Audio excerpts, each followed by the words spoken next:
You know, you always get in trouble when you recognize anybody in the group out here because you undoubtedly miss somebody. But I do want to thank Deputy Chief Walker for taking time out. He's in his lawn mowing clothes.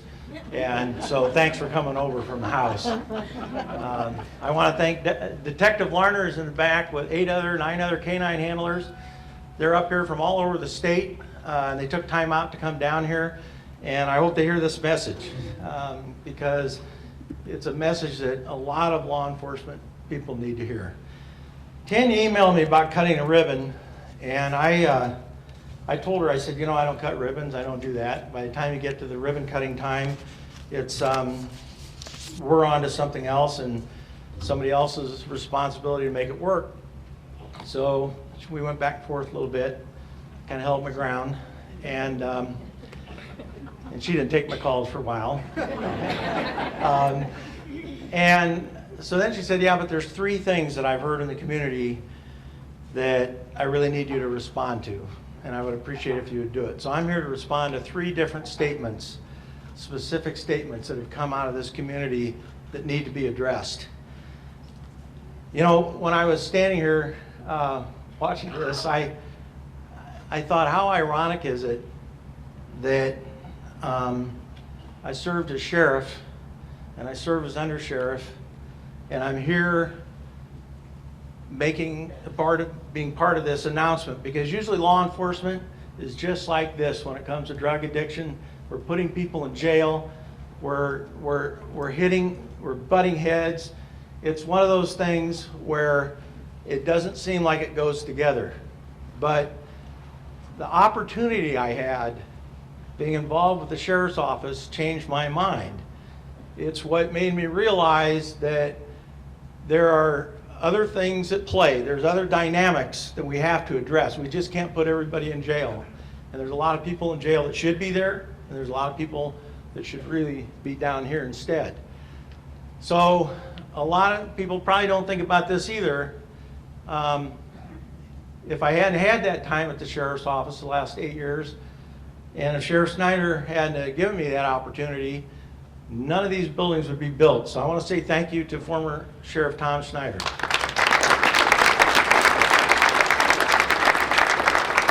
And I think he's got a sidekick, Sheriff Dawson, over there too, but I can't see. So I'm going to start with number 1. Number 1 is by creating this treatment facility, we are highlighting our community's drug problem. I said, wow.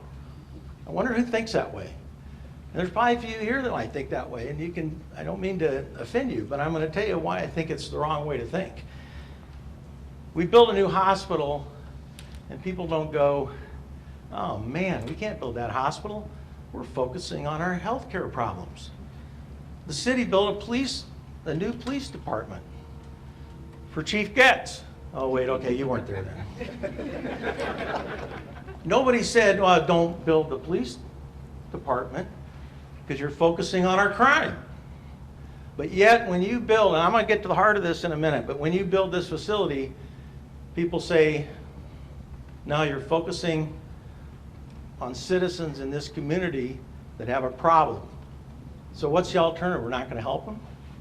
I don't think that's a very acceptable alternative. What Crossings is going to do in this facility is provide high quality care. To me, that's not highlighting a problem. It's showing that you have a community that is proactively addressing a problem. And that's a big difference. I think it was the mayor who mentioned it. It was the mayor who mentioned it. There's a crisis across this country. You either have to be a hermit or a gopher not to know that we're in the middle of an opioid crisis. And opioid crisis is just barely touching it. What people don't realize is meth overdoses are up, cocaine overdoses are up, benzo overdoses are up, everything is up. So it isn't just opioids. They've kind of stolen the limelight, but the truth is there's a lot of other people suffering from other drug addictions. So I think it would be irresponsible not to do something. Just the opposite of asking the question, why are we highlighting a problem that we have? Now, if I was in a room, I could turn all the lights down, and this is going to get to the heart of the problem. I could turn all the lights down and make it dark. It'd be black. And I'd ask this question. I'd say, because I've seen somebody do this before. Do you know somebody who has a drug problem? Does your brother have a drug problem? Does your sister have a drug? Do your parents have a drug problem? Does your friend have a drug problem? Do you have a friend who has a friend who has a drug problem? And you know, with the lights down, you can't see the person standing next to you, almost everybody's hand goes up. It shoots up in the air. But I'll tell you why it wouldn't today, standing in the sunlight. Because there's still people that think, I'm not putting my hand up, they're going to think I'm a drug addict. I'm not putting my hand up, they're going to think my sister's a drug addict. So they hide it. We're way past the point of hiding it. Now, the one thing I've learned for sure is that drug addiction is the greatest equalizer in life and death. Because you can be from any home, you can have any parents, you can go to any school, you can be black and white, you can be from Asia, you can be from Central America, it doesn't matter. You can have great parents, you can have bad parents, it doesn't matter. Because if you are taken a hold by a drug, your life's taken away from you. It is a great equalizer because anybody who ends up addicted to any drug, that person has lost everything that they ever wanted in life. I'm going to tell you a story about my cousin Bill Rogers. So Bill started playing the guitar when he was 12. At 17, I used to think he was really like, what's wrong with Bill? Because he locked himself in his room for 2 years. His mom would bring him something to eat. And I think he left once in a while to go to the bathroom. And he locked himself in a room for 2 years and studied guitar. He studied Jimi Hendrix, Wes Montgomery, you name it. He spent 2 years. He wanted to be the greatest guitar player in the country. Probably knowing him in the world. That's probably him calling. At age 28, he was on his first gold album, playing for the Jazz Crusaders. At age 29, he was on his second gold album. That's a pretty big accomplishment. And I can tell you about Bill. He was really a funny guy. We have a lot of people in our family with a good sense of humor. It usually gets us in trouble, but he was pretty funny. He could hold his own with all of us. We played basketball, we played baseball, we do a lot of things, but the kind of person Bill was is, I can remember one time I was sweeping out my grandparents' garage. They were paying me 50 cents to sweep out their garage. That tells you how long ago it was, or maybe what my labor was worth. But so I'm sweeping the garage out, and Bill comes down, and he takes the broom, and he says, here, you're doing it all wrong. Let me try and get it done in half the time. So he had this strategy on how to sweep the garage. And it was a little bit above me at 10 or 11 years old, but so he's sweeping away, and all of a sudden he hands it back to me really fast, and he says, okay, good luck. And I turned around and heard my grandpa driving in the driveway, and he didn't want to get caught helping me. But that's the kind of guy he was. He would help you, never looked for credit, never cared about who got credit. He just said, if I can help you out, I'm here to help you out. That was Bill Rogers. On February 11, 1987, my brother and my mother walked in and found him dead. He had overdosed on heroin. Now, Bill was 37 years old. And that's not where the story ended, because then my mom called me. I was in Omaha, and she calls me up. She says, you need to go find Tom, his brother, and you need to tell him what happened. So they call that at the sheriff's office a death notice, the death notification. When you do that in your own family, you don't want to do it again. It's not what you want to do again. The second comment, the statement that was made, that Tanya told me, was, by building this facility, we're attracting drug users to the community. Again, I thought, wow, okay, if that's what people think. This facility was meticulously designed, laid out, thought through, studied, and built for Macon County residents. We didn't go down and spend $60 million in Champaign. We didn't go down and spend $60 million in Springfield. We spent $60 million in Macon County for a reason, to deal with our issues and our problems.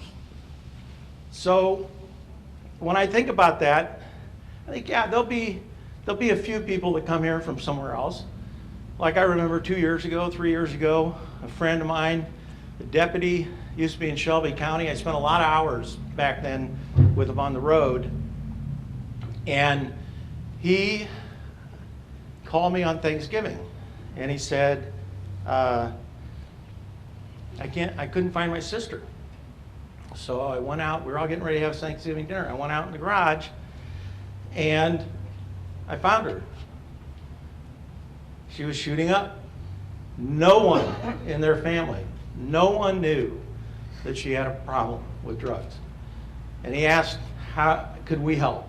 We helped in all the ways that we could, but we didn't have this facility then. Today, we might be able to change her life. And part of that is not because we just have the residential rehab and the detox, but we have the transitional housing, we have the outpatient, we have long-term housing they're building across the road. All those things are things I learned in the last 8 years at the sheriff's office. How they play out in somebody's life. How they either keep you from continuing your addiction or being able to overcome your addiction. It takes a campus to do this, and that's what we've built. And we had a great thing to start with Crossings Healthcare here. So, you know, substance abuse is really a health condition. And it's nothing to hear hospitals say, hey, we deal with organ transplants or health issues or cancer treatments or whatever it is. Nobody thinks twice about that. But they don't seem to understand that drug addiction is a health issue. And I know what a lot of people say, because I've heard it. Well, you did this to yourself. So if that's the way you want to think, you know, you're being very closed-minded about something that is affecting half this country, or more than half this country, because it doesn't just affect the person who's got a drug addiction, it affects their family, it affects their workplace, it affects everybody around them. So I would say, instead of going up to somebody and saying, what's wrong with you? I would ask them, well, what happened to you? What happened in your life that this is where you ended up? And I can tell you about a few individuals that I've had the opportunity to visit with. We've had some people come through. Kathy Burkham's done a phenomenal job helping us with our program at the sheriff's office.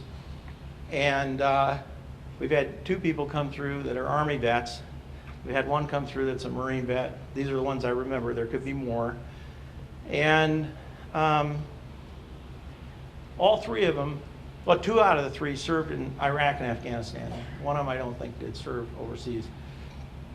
But all 3 of them, their problems started when they were in the United States military. So if they walked up to me and said, I need help, you think I'm going to say to them, what did you do? No. What they did was they tried to serve our country. So the answer is, what can I do to help you? That's the answer.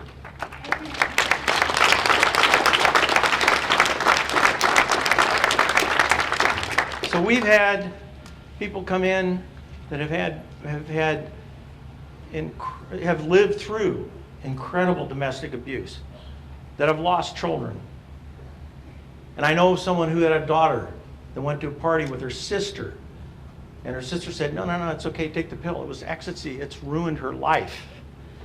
There's a family that I know who sent one of their children off to college, and they got a call from the police from that community, in that city, said, we have your son, and he just barely made it through a heroin overdose. No idea when, how, what he was doing with drugs. And they probably don't really know what happened. But this touches everybody. And I think, to think about it pragmatically, let's be realistic. There are risk factors.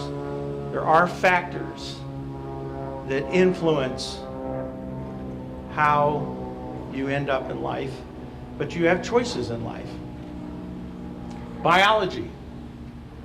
Half the people standing here, 50% of the people that are born in this country,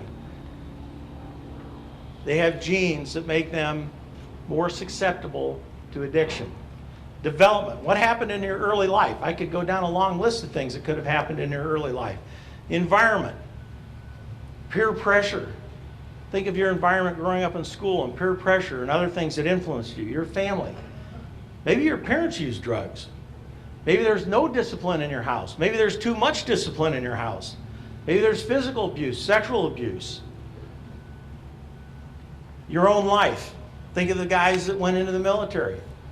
That changed their life in terms of drug addiction. Maybe you were bullied at school. Maybe there's a teacher that made sexual advances towards you. Personality. Maybe you're stressed out all the time. Maybe you're depressed. Maybe you're impulsive. Maybe you don't know how to say no. Maybe you have mental health issues. Maybe decision making is difficult. Education. You have poor school performance. You have little formal support to help you make it through. You have trouble learning. You don't study well. All these things are risk factors. All these things can contribute to making a bad decision. And you can ask a couple people standing behind me, how many bad decisions did they have to make to be standing here? They made one. They made one bad decision. And who knows what all the things I've listed off and the other 300 things you could list off influenced that and put them in the position they are today. The people I've had the opportunity to meet and learn from, Kevin and Brandy are behind me. Gage is still in Tucson. Hannah's got her 2 girls back from DCFS. Mary's in treatment. Austin, Bradley, Troy, and Drew are probably here. I know they're here. They can tell you when they made a bad decision. We've all made bad decisions. The difference is that bad decision for them changed that life that day. And the one thing, I've heard this from 3 different women. One in Decatur, one in Arizona, and one back in Virginia. When Tanya and I went back to visit a jail program in Virginia, and this girl, and she was talking about how she came from a really good family. She looked right at you in the eyes when she spoke to you. She had a great handshake. All the things my parents said, this is what you do when you grow up. And she said, you know, heroin owns me. Heroin owns me.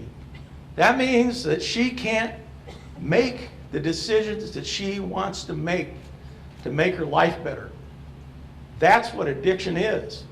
And if you haven't had it, you don't understand it. And when you don't understand it, you ask questions like Tanya has heard. If you're going to judge somebody, make sure you have all the facts. And if you're going to judge someone, make sure you judge yourself the same way you're judging them. And you probably can't do that if you haven't had that experience. The third one. Kevin, I'm really trying to see how long you can stand up here. That's what I'm talking about. Killing you. That's good. That's good. Third one. This one really gets me. We're concentrating drug users all in one location, and it's going to cause more crime. Like, I had to really think about that. Like, how do you answer that? But here's my response. First, everyone on this campus is going to live under very strict rules. You break the rules, you're out. Okay? There's going to be security here. Tanya has security. There's sworn officers down here. They're going to ensure the safety of the campus. So this is my advice. This is not where I would commit a crime. Not here. Okay? People are in a controlled facility. I don't understand the question. I'm not sure what crime you would commit here. Probably steal a hamburger out of the cafeteria. But you're guaranteed to get caught and you're guaranteed to get arrested. So I don't understand the question. It would be easier to commit a crime off this campus than on this campus.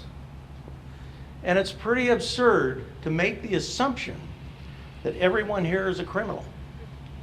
That's a really big assumption to make.